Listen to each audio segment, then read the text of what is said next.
रामपुर गांव में मंगीलाल नाम का एक चालाक और स्वार्थी किसान रहता था। उसके पास बहुत जमीनें थीं और वह खेती से अच्छा पैसा कमाता था। मंगीलाल के पास एक नौकर भी काम करता था, सोहन। इस बार तो बहुत अच्छी फसल हुई है सोहन। लगता है इस बार भी मैं मालामाल हो जाऊंगा। हाँ सेठ जी, फसल तो बहुत अच्छी है, पर मेरा वेतन भी बढ़ा दीजिए। इतने सालों से मेहनत कर रहा हूँ, घर की हालत भी ठीक नहीं है। अरे अभी तो फसल पकी भी नहीं है। एक बार फसल पक जाए फिर देखते हैं। सोहन चुप हो जाता है। उसकी आंखों में निराशा झलकती है। कुछ दिनों बाद फसल पूरी तरह पक जाती है। सोहन फसल की कटाई करके उसे बोरियों में भर देता है।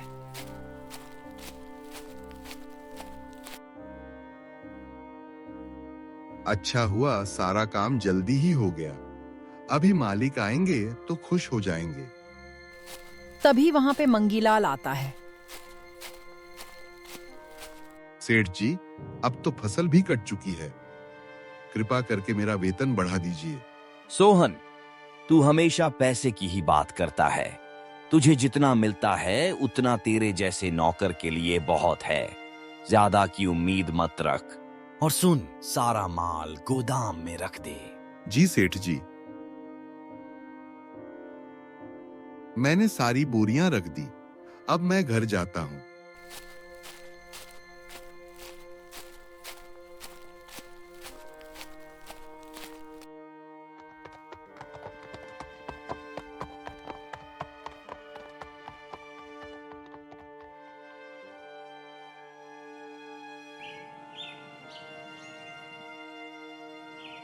अगले दिन जब मंगीलाल गांव से गुजर रहा होता है तो उसे एक बूढ़ा किसान दिखता है जो अपनी फसल की पैदावार को बोरियों में भरकर बैठा है।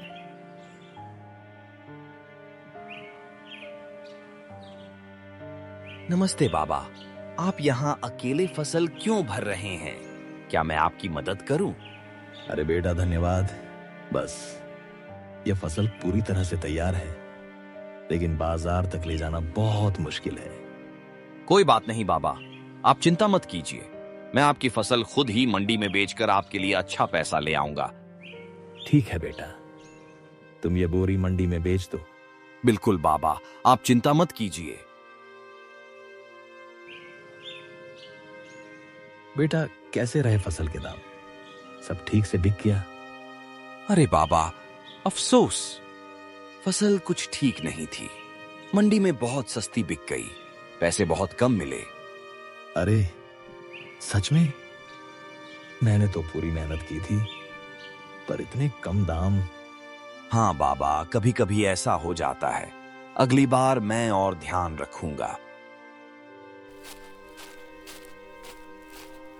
मंगीलाल वहां से चला जाता है। तभी सोहन वहां पहुंचता है। बाबा, मुझे सच सच बताइए, मंगीलाल ने आपकी फसल के कितने पैसे दिए? बेटा, उसने कहा कि कीमत बहुत कम मिली, बस 1500 रुपये ही दिए। सोहन मन ही मन सोचता है, मंगीलाल ने बाबा को चूना लगा दिया। ठीक है बाबा, अभी मैं चलता हूं। आपसे बाद में बात करता हूं।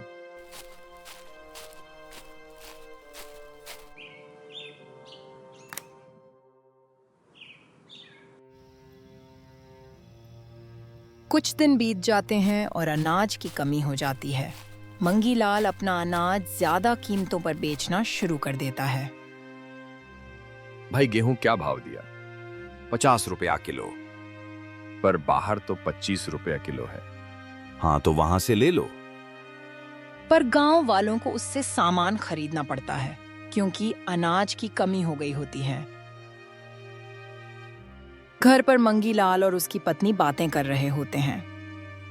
देखो भाग्यवान, इस बार फिर से मैंने गांव वालों से दुगुना दाम लेकर गेहूं बेच दिया। अब तो और मालामाल हो गया हूं। क्या आपको दूसरों का दुख दर्द दिखाई नहीं देता? गांव वाले गरीब हैं, तंगहाली में जी रहे हैं और आप उनके साथ चालाकी करते हैं। अरे भाग्यवान, यही तो अक्लमंदी है। व्यापार में थोड़ा चालाक न हो तो आदमी आगे नहीं बढ़ सकता। यह चालाकी नहीं, पाप है। भगवान का न्याय देर से सही लेकिन जरूर होता है।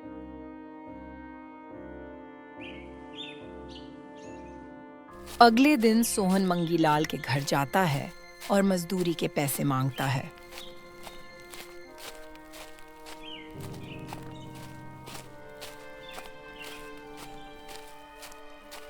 सेठ जी, मैं आपके पास मजदूरी और मेहनत के पैसे लेने आया हूँ।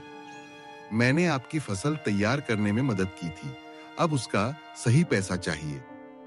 ठीक है बेटा, ये लो। मंगीलाल सोहन को केवल थोड़े ही पैसे देता है। पर सेठ जी, यह बहुत कम है। मैंने मेहनत की थी, इसका सही हक यही नहीं है। अरे बेटा, इतना ही काफी है। सोहन परेशान होकर पैसे लेकर लौटता है। उसके मन में ठान लेता है कि वह बूढ़े किसान का पूरा हक जरूर दिलाएगा। सोहन गुस्से और उलझन में गांव की गलियों से गुजर रहा है। तभी उसे उसका चचेरा भाई मिलता है जो गांव का डॉक्टर है। अरे सोहन, क्या बात है? चेहरा इतना उदास क्यों है? भाई, मैं अभी अभी सेठ मंगीलाल से मजदूरी के पैसे लेने गया था। उसने मुझे बहुत ही कम पैसे दिए हैं। ये मंगीलाल सबको दबा कर रखता है। गांव के कई गरीब किसान अपनी बीमारी का इलाज तक नहीं करा पाते क्योंकि उनका अनाज और पैसा वही दबा लेता है। भाई, तुम सही कह रहे हो। अगर मैं सच सामने लाऊं तो कई गरीबों का भला होगा। नहीं, ये ठीक समय नहीं है। तुम सही समय का इंतजार करो।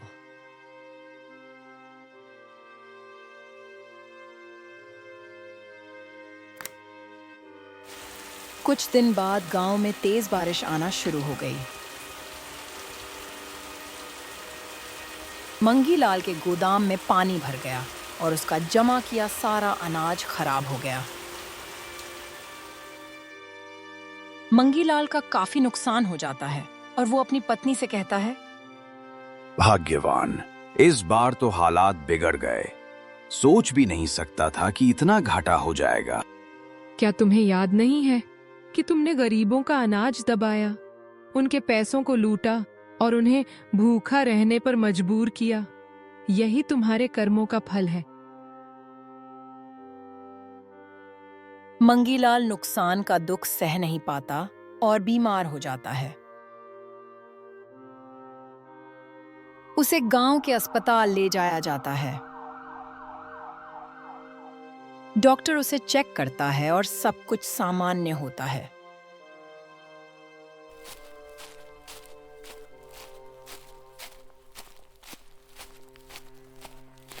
अरे सोहन, तुम भी आ गए? हाँ, मंगीलाल कैसा है अभी? अरे वो एकदम ठीक है, उसे कुछ नहीं हुआ। पर हाँ, ये सही समय है उसे थोड़ा सबक देने का। हाँ डॉक्टर साहब, बोलिए क्या करना है? डॉक्टर अपना प्लान बताता है। सुनिए जी, डॉक्टर ने कहा है आपकी बीमारी का कोई इलाज नहीं है। क्या? ये क्या बात कह रही हो? कोई तो इलाज होगा। हाँ, एक तरीका है। अगर आप सारे गांव वालों से माफी मांग लें और सबका पैसा लौटा दें तो शायद भगवान आपकी बात सुन ले। मैं समझ गया, यह सब मेरे बुरे कर्मों का नतीजा है। मैं सबसे माफी मांगूंगा और सबके पैसे भी वापस कर दूंगा।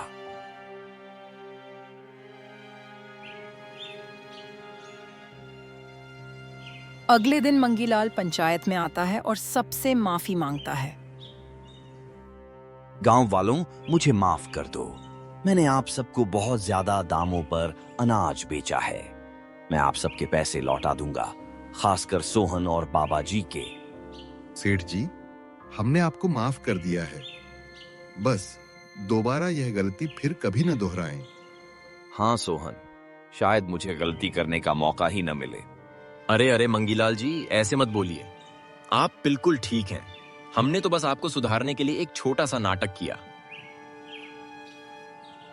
मंगीलाल को अपनी गलती समझ आ जाती है और गांव में फिर से खुशहाली लौट आती है। सब खुशी खुशी रहने लगते हैं।